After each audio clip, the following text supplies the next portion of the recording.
On today's Locked On Ole Miss podcast, we look at the emerging feud between Lane Kiffin and Jimbo Fisher and talk about exactly how that stands and where that stands. We'll also talk about the National Signing Day and how boring it was, and will the addition of Jaxson Dart affect the recruitment of Arch Manning? We'll talk about that as well. And Cara McCutcheon comes on to talk social media and all the topics that are on everybody's mind. This is the Locked On Ole Miss podcast. You are Locked On Ole Miss, your daily podcast on the Ole Miss Rebels. Part of the Locked On Podcast Network, your team every day.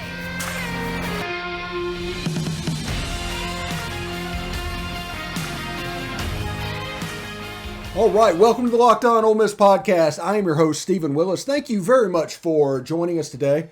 Lots of stuff to get to before we get started, though. Thanks for making the Locked On Ole Miss podcast your first listen every day. We are free and available on all platforms, including YouTube. Do us a favor and hit subscribe, hit the bell, and of course, give the video an upvote. We would appreciate it. Also, Lane Kiffin and Jimbo Fisher, or at least socially, they beefing. They really are. And this stems from the fact that Lane Kiffin, in his press conference, which was the day before signing day, joking, he joked that Texas A&M should have to pay a luxury tax on their class. Well, this threw Jimbo Fisher into a tizzy, and they overly defended everything, and everything just comes back as, protest too much. It's not a good situation, but he called Lane Kiffin a clown. Called him out for dealing with lack of integrity of his coaching staff, and all of this right after, in December, Jimbo bragged about all of this happening. Well, this always has happened just before it was under the table. So he admitted to essentially buying players. He admitted that he was taking part. Now he doesn't like that he's getting attention for it. He wants them to be going to Texas A&M because they want to be at Texas A&M and the good for the team and the whole situation that we think of all in the past. That's the way he wants this to go down. And that's just not there. Everybody is saying people are going to Texas A&M for the money. I've heard rumors between $25 and $30 million for this signing class. Now, there's nothing wrong with doing it. That's the rule. That is the rule. Anyway, our question of the day: will Arch Manning's recruitment be affected by Jaxson Dart? Leave the comment below, or shoot us a tweet at the Stephen Willis. But that's the rule. That's normal. I enjoyed what you did in December, Jimbo. That's the way you should do it. You should be smug. You should talk about this. You should own it. If this is what you were going to do to recruit, don't all of a sudden act like the bastion of virtue when it's over and people start calling you out for it. Because it is what it is. I understand that you want these kids to be going to your school for something other than money. I get that. But own the fact that you have the money to begin with, especially in the age of electric cars and that, where that oil money is going to eventually dry up. It's kind of a last gasp for Texas A&M and Texas as this moves forward. And because of that, you have to understand. You have to understand that situations like this are special. And let's just be real about this for a second. If Texas A&M spends $100 million and goes to the belt ball, they're not getting $30 million for next year's class. People aren't going to sign up for it. People aren't going to do it because it's a waste of money. There's no ROI. If you're going to pay this much money, you want to win. If they are a $100 million team in the belt bowl, they're not going to pony up that money. It's going to dry up. So in that case, there probably isn't legislation that is needed for NIL. Sorry. They need to work on that acronym because the market will take care of itself. People want the return on their investment. This is not new money, by the way. This is money that was already earmarked to go to universities and spending all around that. It's just been funneled to these NIL funds, and it will be at the expense at universities. So eventually, universities will be competing against NIL funds. Don't complain about it. Own it. Now, I will say this. I think Ole Miss goes to College Station on October 29th. That is officially a CBS game. That is officially a slobber knocker.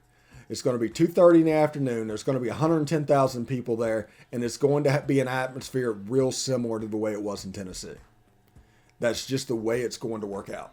And it's all because of this. Because Lane owned signing day. Absolutely. He set it up. He set a charge up and just set the timer and just walked out of the room.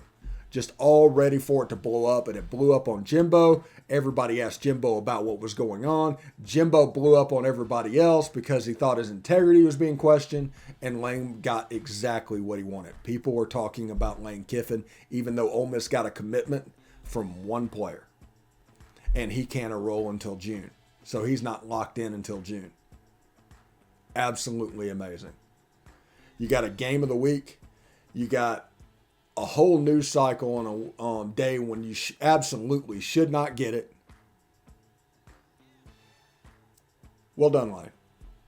Anyway, BetOnline has you covered this season with more props, odds, and lines than ever before. As football continues its march through the playoffs, right to the big game in a couple of weeks. BetOnline.net remains the best spot for all of your sports scores, podcasts, and news this season. And it's not just football. BetOnline has up-to-the-minute information on pro and college hoops, NHL, boxing, UFC, along with live real-time updates of current games. Don't wait to take advantage of all the new amazing offers available for the 2022 season. BetOnline, where the game starts. Hey, it's Super Week, brought to you by GetUpside, and there's no better place to be to get coverage of the big game other than Locked On NFL podcast. The Locked On NFL, Locked On Bengal, and Locked On Rams will be in LA all week covering the big game. Anyway, thanks for making us your first listen every day. We are free and available on all platforms, including YouTube. Do us a favor and hit the subscribe button, hit the upvote button, and of course hit the bell so you'll know when new videos are posted. We got a new one coming up tonight that'll be an extra video about the Lane Jimbo situation. We're looking forward to that. So we talked in the first segment about the Lane Jimbo situation and how he absolutely owned signing day, which is absolutely amazing. Now, let's shift gears a little bit, and we haven't really talked about this, but the question becomes, will Jaxson Dart affect the recruitment of Arch Manning? And my opinion is no. It absolutely will not. This is a family that is not averse to redshirting, does not need a whole bunch of money, and will provide for themselves however they're needed. So he's going to come in, and if he needs to redshirt, he will redshirt. Now, Jaxson Dart has 3 years of eligibility, but if we're being real, he's counting on 2. Now, understand it, 2 years. 2 years out the door going pro. And in this offense, that's probably possible. Now, Arch Manning has a year of high school, so he comes in and redshirts 1 year, and then it is his. And then he has 2 years, and he goes pro. And that is the cycle that Lane Kiffin is trying to create at Ole Miss. I don't think this is a situation to where Arch Manning will be affected in any way by Jaxson Dart, so everybody can quit worrying about that. The only thing this class is going to do that affects Arch Manning is it's going to stockpile positions surrounding Arch Manning and provide it as Ole Miss as a great place to be and a great place to enjoy the actual game with talent stacked everywhere. The talent gap between the elites, the Alabamas and Georgias in the world, to the Ole Misses of the world, shrunk considerably. So the game's going to get a little bit tighter. It's going to get a little bit better. And it's sometime in the next 2 years, Ole Miss is going to beat Alabama. That's just my guess on that. I think Ole Miss is going to beat Alabama in the next 2 years. And with or without Nick Saban, this coming season, it's going to be interesting with Zach Evans in the backfield and a receiving core that is being piecemeal, just completely built back up by Lane Kiffin. It's actually pretty impressive, if you ask me. So I do not think that Arch Manning's recruitment will be affected by Jaxson Dart. What do you think? Do you think Arch Manning's recruitment will be affected by Jaxson Dart? Do you have any questions about anything that is going to go on surrounding that? Send them my way through the comments below or shoot me a tweet at the Stephen Willis. It's a pretty big moment, and thank you very much for that. So, hey, Locked On Ole Miss podcast listeners, this is Stephen Willis with an incredible app everyone who buys gas needs to know about. GetUpside. My listeners are earning cash back for every gallon of gas every time they fill up. Just download the free GetUpside app in the App Store or Google Play right now. Use the promo code SCORE for 25% per gallon or more on your first fill up. Cash back. Do not pay full price at the pump anymore. Get cash back using GetUpside. Just download the app for free and use promo code SCORE for 25 cents per gallon or more on your first tank. Some people who drive a lot are making as much as $200 to $300 a year in cash back, and there's no catch. The cash back gets added right to your account.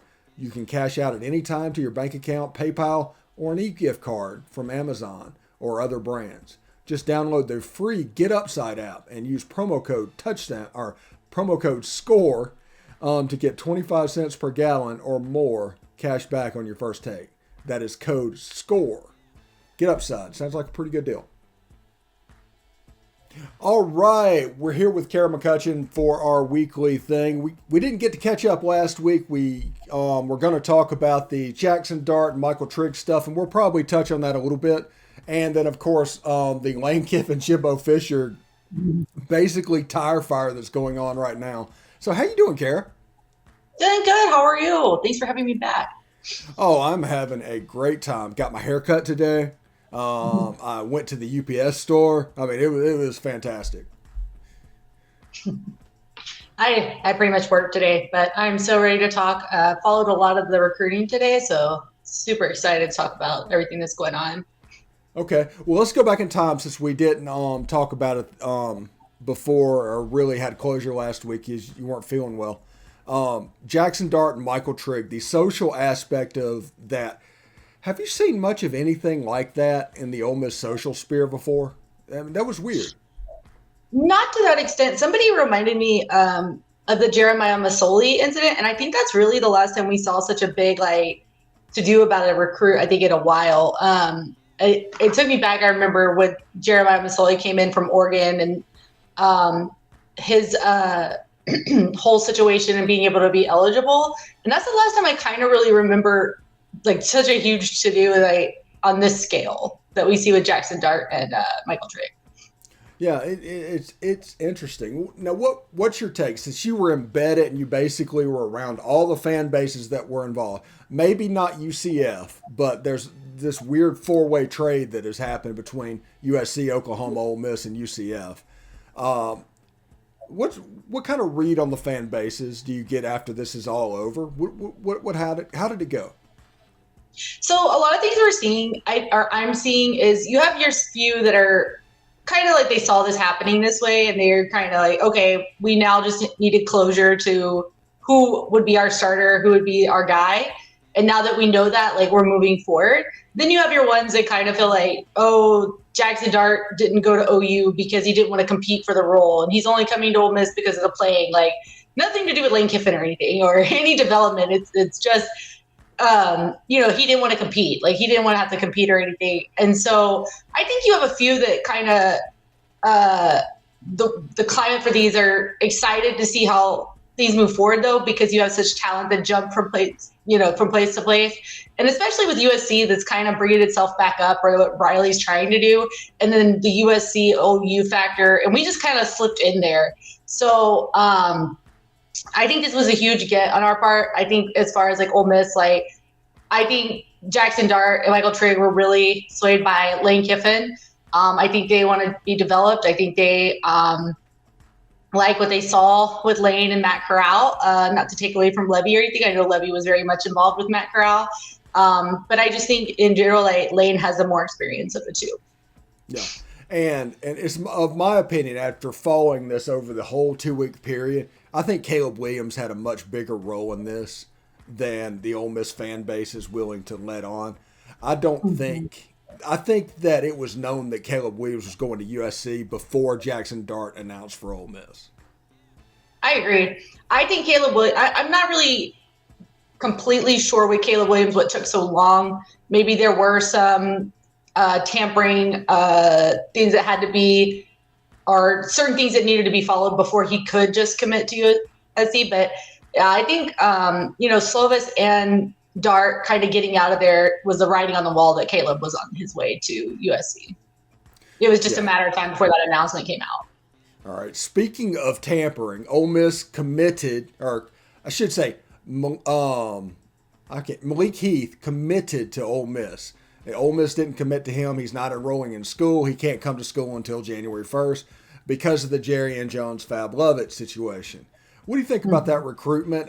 It's kind of picked up in the Twitter sphere and is generating a good amount of traffic at the moment. I think that's a great pickup. I hope we work out. He did go into South Carolina, and the fact that he still kind of stayed in Mississippi, stayed kind of with Ole Miss. I think he sees the writing on the wall there where our offense is going and wants to be a part of that. As far as the direction of him coming in and everything, I don't really believe there any kind of tampering involved, but I don't believe there any kind of like, I guess you could say like chaos or drama behind it. I think for him, he wanted to stay in the SEC West. I think he likes staying in Mississippi. I think he sees what's being done at Ole Miss and how their offense is moving, and he could be a huge part of that, especially to be looked at with his 1 year left to go to the NFL. So I don't really see anything that like is a bad like aura around that, but I'm excited that he committed. And I learned something today, and that is the SEC inter-transfer rule, but SEC school and SEC school. It doesn't really apply to grad transfer, but that's not what I learned. You just have to announce or go into the portal before February 1st to be able to apply for immediate eligibility.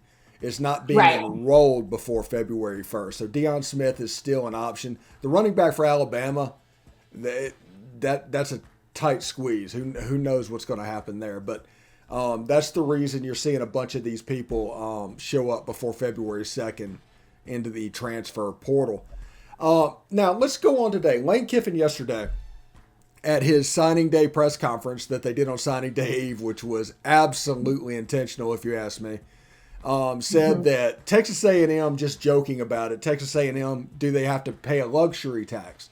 And that is in regards to the rumors that Texas A&M signed a class and spent $30 million to get it done. Well, Jimbo Fisher tonight just completely went nuts and completely, it was one of those things, I believe he doth protest too much and tried to performatively push back of what's going on and really just sounded a whole lot more guilty. What do you think? Yeah, I definitely picked up on the defense there. He also tried to bring in the transfer portal and say these guys who were talking about the transfer portal, and that was a slight at Lane. But Lane put out he was the portal king and had like a whole graphic. Like, there's one thing Lane Kiffin isn't that shy. Like, Lane doesn't hide things. Like, he's going to say what he thinks and he's going to do what he's going to do. And he is not a shy guy about it at all. I think for Jimbo and the whole situation there, like, he's not really fooling anybody. No, I don't think there's anyone out there that reads that doesn't think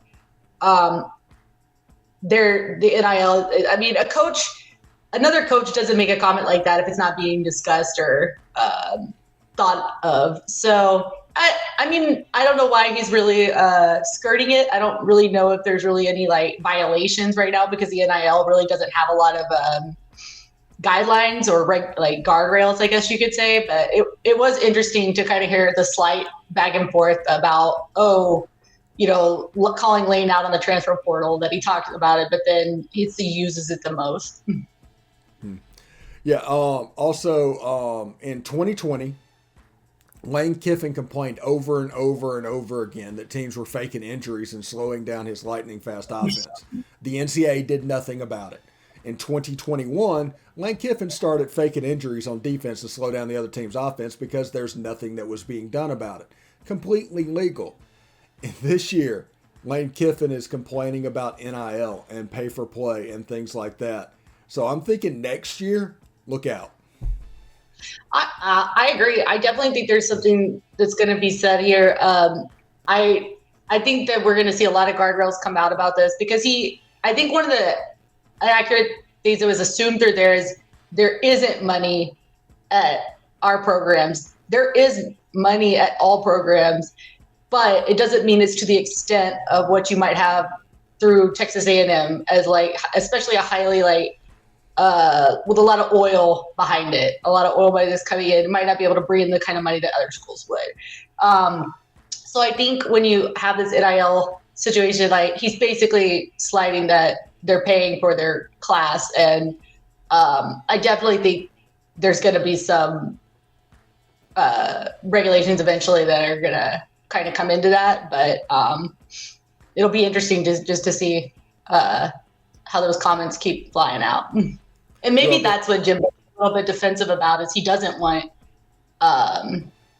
those things to come out, especially when you have OU and UT coming in and they're going to kind of disrupt your recruitment there because you no longer can hold that SEC card over them.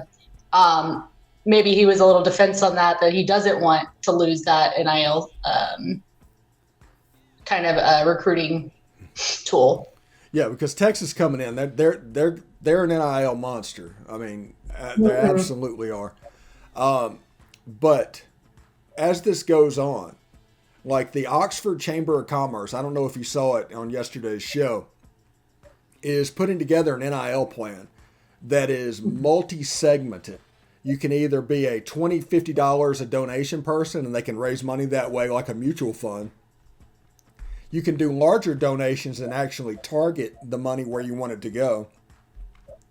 Or there's something that could be for absolutely everybody. This is a financial mobilization that we have not seen. Ole Miss has not done this. I think they're doing it at the expense of Champions now because this isn't necessarily new money. This is money that was being given to the school regardless.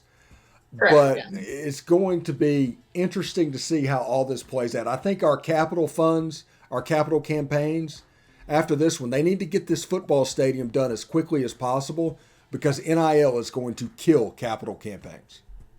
I agree. I think right now keying in on facilities is huge because facilities is such a major factor in recruitment. But I think NIL is also going to start being a bigger, a bigger component to recruitment over the facilities. Like you'll see some places maybe with not the best facilities pulling in these players because they have the money to do so. So I do think focusing on facilities right now is huge and build that NIL ability, like in these, I guess you could say like collectives. Yeah, and it's starting to happen, and they're mobilized all over. There's like 3 or 4 groups around Ole Miss that are starting to get off the ground. And by the 2023 class, they will be exactly what you want them to be. So there's a lot to look forward to from that. But I just say Ole Miss needs to, as quickly as possible, pound out this Champions Now campaign, at least the football part. Because facilities is going to become a cherry on the top, like you said. And, I mean, Jackson State signed the #1 player in the country. That's not facilities. If anybody's ever been to a SWAC facility contest, they can't compete with SEC facilities, with ACC facilities. Heck, they can't really compete against Conference USA facilities. But he went there. Why did he go there? Because Deion Sanders has an in with Barstool Sports, and the NIL money was lucrative. I agree that we're going to see a whole change, I think, to this whole recruiting game. I had a conversation with someone today where they said, Lane, does everything in the transfer portal, but loses it because recruiting with high school is key. And I was like, well, is it anymore? Because you can get top tier talent with experience now and build a team. And they kind of stopped and said, yeah, I actually didn't think about that. Like, you're right. Like, you do actually have a point. So, we're seeing this huge change with the transfer portal and NIL to the scope of recruitment and to how the process works. I mean, I think teams really could come in and do well with a full focus on a transfer portal. I don't see how like that couldn't work. So I think with NIL too, like it's really going to change a lot of these because you can bring in guys, from schools like Alabama or schools like that might not have left before, like because they wanted a ring at Alabama, but now they can go to another school and play and make money that they're not doing right now. So be interesting to see the next 5 years and how all this changes in college football. Yeah, absolutely. Anyway, thanks for making the Locked On Ole Miss podcast your first listen every day. Tomorrow we will continue with Tom Vanderford, and we'll also have a extra video about the Lane Jimbo Fisher situation. Now make your second listen Locked On Bets, your daily one-stop shop for all your gambling needs. Locked On Bets, hosted by your boy Q with expert analysis and insight from Lee Sterling. It's free and available on all platforms. Cara, thank you so much for stopping by. We'll have to do it again next week, and hopefully we're just going to dive in and have a lot of fun to this. Absolutely. All right. Take care.